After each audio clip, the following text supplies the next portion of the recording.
Arestado sa Bulacan ang isang lalaking akusado sa pagpatay sa Quezon City noong 2023. Aniya hindi niya alam na may kinakaharap siyang kaso pero aminado siya sa nagawang krimen. Yan ang unang balita ni James Agustin. Matapos ang halos 3 taong pagtatagos sa Norsagaray, Bulacan, natunto ng mga operatiba ng Naloma Police ang 27 anyos sa lalaki na wanted sa kasong murder. Subject ang akusado ng bitbit na arrest warrant ng mga otoridad.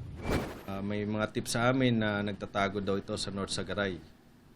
At sa tulong ng North Sagaray Municipal Police Station, natunto namin yung suspect at doon na namin na-serve yung warrant of arrest niya.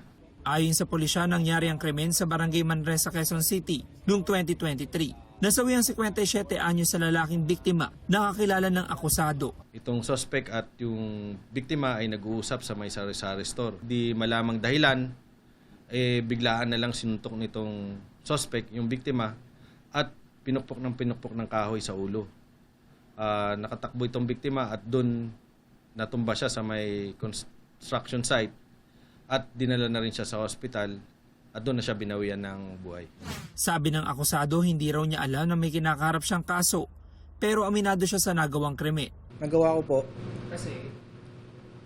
May nagawa rin po siyang sa aking kasalanan. Kinuha niya po yung gamit ko. Sa record ng pulisya, dati nang nakulong sa Valenzuela ang akusado dahil sa mga kasong direct assault at frustrated homicide. Ito ang unang balita. James Agustin, GMA News.